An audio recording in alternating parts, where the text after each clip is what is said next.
Hello everyone, कैसे हो आप। Today we shall solve class 5 English worksheet 8। Topic is my elder brother. बच्चों, this is a short play about two brothers who are affectionate and respectful to each other. The story also shows that learning from our day-to-day experiences is as important as what we learn from books in the school. This play is based on the famous story in Hindi बड़े भाई साहब, written by Munshi Premchand. तो चलिए worksheet solve करते हैं। Question 1, read the story and answer the following questions. The thirsty crow. आप देख सकते हैं आपकी वर्कशीट में एक स्टोरी दी हुई है अबाउट थर्स्टी क्रो। ये स्टोरी आपने अपने बचपन में भी सुनी होगी। चलिए एक बार इसको रीड आउट करते हैं। It was a hot day. बहुत गर्म दिन था। A crow was very thirsty. एक कौवा बहुत प्यासा था। He looked for water here and there. उसने पानी की तलाश में इधर उधर देखा। एट लास्ट, आखिर में, he saw a pot of water. उसे एक पानी का घड़ा दिखाई दिया। But there was very little water in the pot. पर जो घड़े में था बहुत कम पानी था। He thought of a plan. उसको एक प्लान सूझा। He collected some stones and threw them one by one into the pot. उसने कुछ पत्थर इकट्ठे किए और एक एक करके घड़े में डाले। The water came up. और पानी ऊपर आ गया। The crow drank the water and flu away. कौवे ने पानी पिया और उड़ गया, फीलिंग हैप्पी। चलिए अब इसके क्वेश्चन आंसर करते हैं। Question 1, who was thirsty. तो बच्चों, अगर वन वर्ड में हमें आंसर लिखना है तो हम लिखेंगे क्रो। पर अब हम क्लास 5th में आ चुके हैं तो we should start making sentences और हम इसका आंसर लिखेंगे the crow was thirsty. Second question, how was the day. The answer is it was a hot day. Third, what did the crow see. The answer is he saw a pot of water. Fourth, what did the crow collect. The answer is he collected some stones. 5, how was the crow feeling. The answer is the crow was feeling happy. चलिए next question करते हैं। Question 2, underline the name the noun in the following sentences. नीचे कुछ sentences दिए हुए हैं, हमें उन सेंटेंसेस में नाउन को अंडरलाइन करना है और उसके आगे जो जगह दी हुई है उसमें उन वर्ड्स का नाम लिखना है जो नाउन्स हैं। तो चलिए पहले एक बार जान लेते हैं कि व्हाट इज़ नाउन। चलिए पढ़ते हैं। आप देख सकते हैं यहाँ पिक्चर्स द्वारा समझाया गया है व्हाट इज़ नाउन। नाउन क्या है? किसी पर्सन, प्लेस, एनिमल और थिंग का नाम है। A noun is a name of a person, place, animal और thing. For example, Raju, ball, cat, school. आप देख सकते हैं पर्सन में बॉय और गर्ल बनाई हुई हैं। प्लेस में हाउस, हॉस्पिटल बनाया हुआ है। एनिमल्स में फिश, कैट, डॉग्स बनाए हुए हैं। और थिंग्स में pencil, bat, ball, toffee etcetera. इसके अलावा एक एब्स्ट्रैक्ट नाउन होता है। तो what is abstract noun? Something that you can not perceive with your 5 senses. Abstract noun वो होता है जिसको ना हम देख सकते हैं, ना सुन सकते हैं, ना फील कर सकते हैं। अपनी 5 सेंसेस कौन कौन सी होती हैं? 5 senses, do you know that?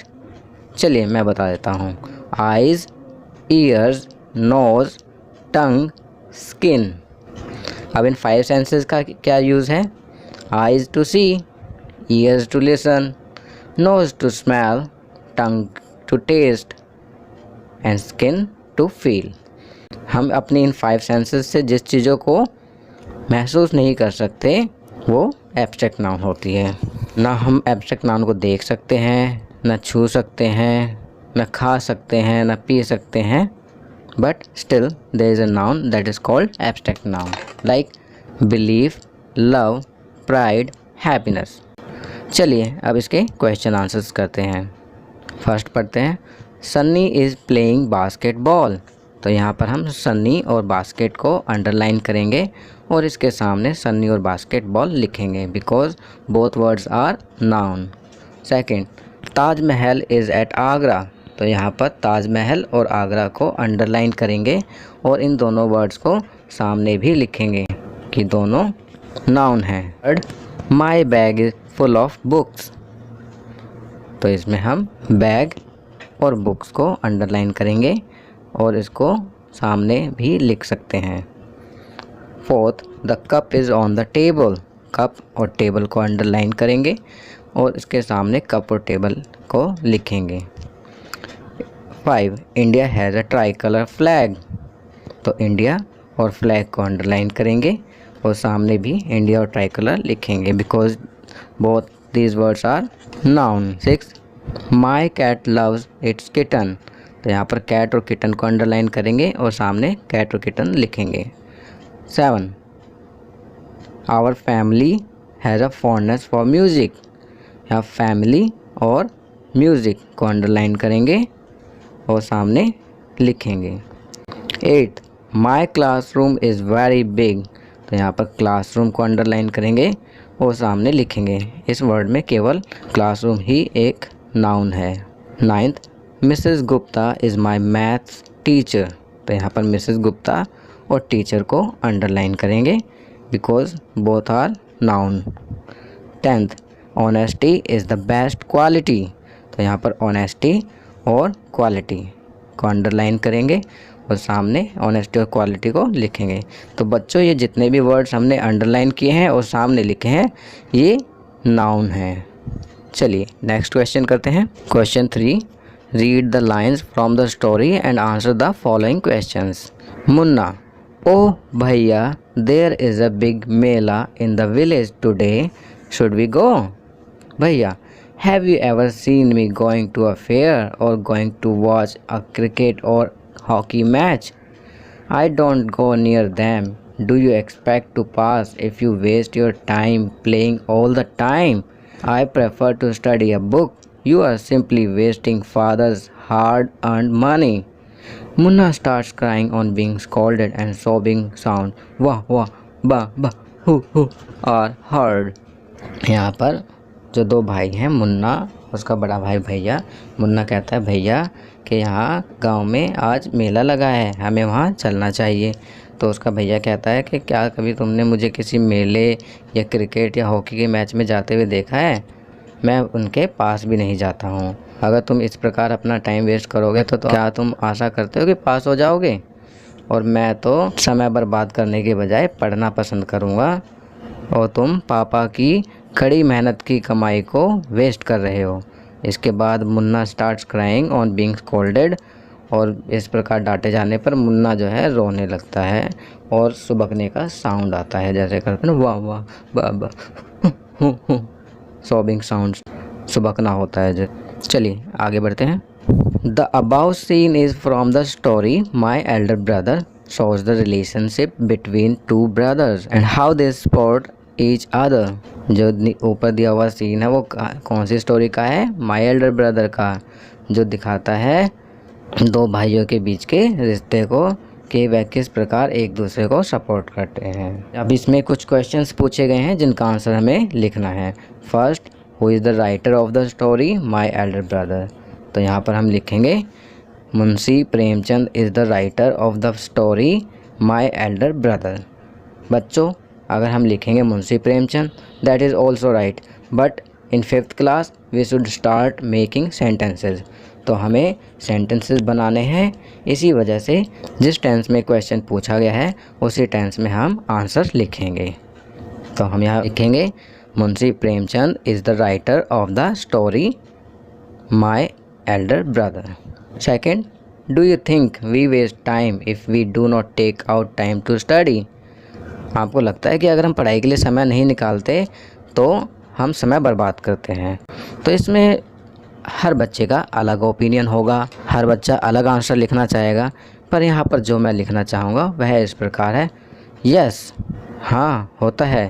Therefore, we should take out time to study and play games as well। इसलिए हमें पढ़ाई और खेल दोनों के लिए समय निकालना चाहिए। थर्ड करते हैं। Third, hard work is the secret to do well in life. What is your secret that helps you to do well in your life? कड़ी मेहनत सफलता का सीक्रेट होती है। सफल होने के लिए कड़ी मेहनत करनी होती है। आपकी सफलता के लिए क्या सीक्रेट है, आपको वह लिखना है। तो बच्चों, here you will write answer your own. मैं यहाँ पर अपनी सफलता के पीछे जो सीक्रेट है उसे डिस्क्लोज़ कर रहा हूँ, उसे लिख रहा हूँ। तो यहाँ पर मैं लिखूँगा, the secret that helps me to do well in my life is discipline, because discipline is the key to success. Question 4. A timetable is a plan of times when particular things, events are to take place. Let us make one right now. Try to include your study time and play time both. जो समय सारणी होती है, time table होता है, एक plan होता है जिसके अकॉर्डिंग हम चीज़ों को प्लान करते हैं और चीज़ें होती हैं। चलिए एक टाइम टेबल बनाते हैं और उसमें स्टडी टाइम और प्ले टाइम इंक्लूड करते हैं। तो बच्चों, हमें यहाँ पर एक टाइम टेबल बनाना है। आप देख सकते हैं कि यहाँ पर एक टेबल बनाई हुई है और टाइम लिखा हुआ है। हमें इसे फिलअप करना है, हमें इसे अपने अकॉर्डिंग फिलअप करना है, जिसमें कि 7 to 9 AM हमें क्या करना है, 9 to 11 AM हमें क्या करना है, 12 to 2 PM क्या करना है, 2 to 4 PM क्या करना है, 5 to 7 PM क्या करना है और 7 to 9 PM क्या करना है। उसके बाद हमें उस टाइम टेबल को फॉलो करना है और ये टाइम टेबल पूरे 7 डेज़ के लिए बना हुआ है, Monday, Tuesday, Wednesday, Thursday, Friday, Saturday and Sunday. तो बच्चों, इस टाइम टेबल को आप अपने अकॉर्डिंग बनाएंगे और यहाँ मैं आपकी हेल्प के लिए इस प्रकार कुछ लिख रहा हूँ। 7 AM to 9 AM wake up, gate fresh and have breakfast. हम उठेंगे, फ्रेश होंगे और नाश्ता करेंगे। ये मंडे टू संडे हमारा रूटीन रहेगा। 9 AM to 11 AM यहाँ पर हम लिखेंगे सिट फॉर स्टडी, ब्रैकेट में लिख सकते हैं online classes. 12 PM to 2 PM यहाँ पर हम लिखेंगे have lunch and take nap. Nap होता है दोपहर की हल्की सी झपकी। लंच करेंगे और दोपहर को थोड़ी सी झपकी लेंगे। उसके बाद 2 to 4 PM हम लिखेंगे sit for study, do homework, revision etcetera. हम दोबारा से पढ़ाई करने बैठेंगे, कुछ होमवर्क करेंगे, कुछ रिवीजन करेंगे। 5 to 7 PM play time. 5 to 7 PM का हम प्ले टाइम रखेंगे। अभी समर है तो समर के according 5 to 7 PM play time. और 7 to 9 PM इस टाइम में हम dinner, stroll and watching TV and then go to bed. Stroll होता है खाना खाने के बाद जो सैर के लिए जाते हैं। तो हम डिनर करेंगे, डिनर के बाद स्ट्रॉल पर जाएंगे, थोड़ी देर टीवी देखेंगे, उसके बाद सो जाएंगे, गो टू बेड। तो बच्चों, this time table was according to me. You can make time table according to yourself. चलिए नेक्स्ट क्वेश्चन करते हैं। 5 letters to friends and close family are written in the same way as you speak to them. Write letter to your friend or relative in another city telling him her about your studies during COVID-19 pandemic. हम अपने दोस्त और रिश्तेदारों को पत्र उसी प्रकार लिखते हैं जिस प्रकार बातचीत करते हैं। अपने किसी दोस्त या रिश्तेदार जो दूसरी शहर में रहते हों उनको पत्र लिखकर COVID-19 पैंडेमिक में अपनी पढ़ाई के बारे में बताइए। तो आपको यहाँ पर लेटर लिखना है। अब लेटर आपको अपने सोच के हिसाब से लिखना है कि ये जो पैंडेमिक चल रहा है, COVID-19 पैंडेमिक, कोरोना वायरस फैला हुआ है, इस दौरान आपकी पढ़ाई कैसे चल रही है, उसके बारे में आपको अपने दोस्त या रिश्तेदार जो कि किसी दूसरे शहर में रहते हैं उनके बारे में बताना है।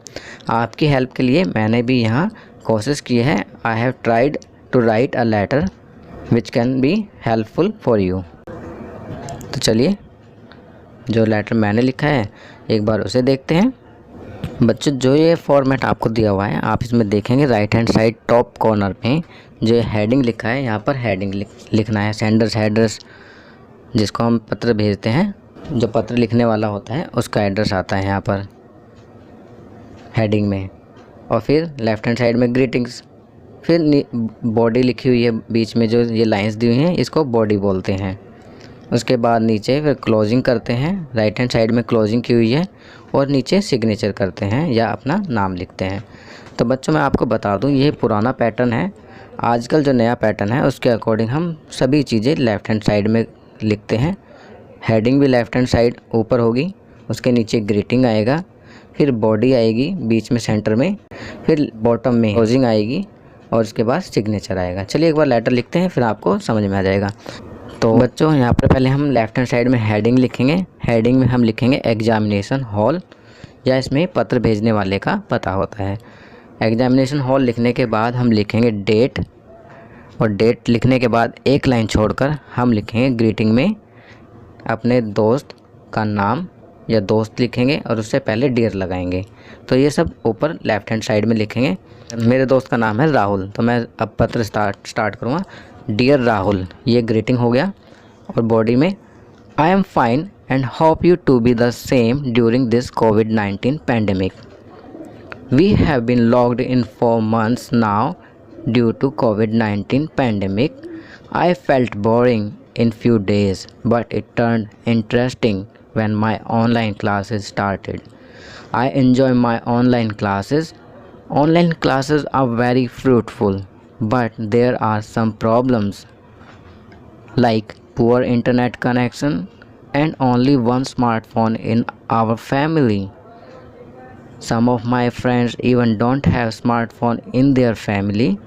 Because of this, we face problems in our online classes. I wish that this COVID-19 pandemic gets over and the school reopens so that I can eat, play and study with all my friends. Till the school reopens, I am enjoying my online classes. You too do let me know about your studies. Your loving friend, Knowledge Kingdom. तो यहाँ हमारा letter complete हो गया है।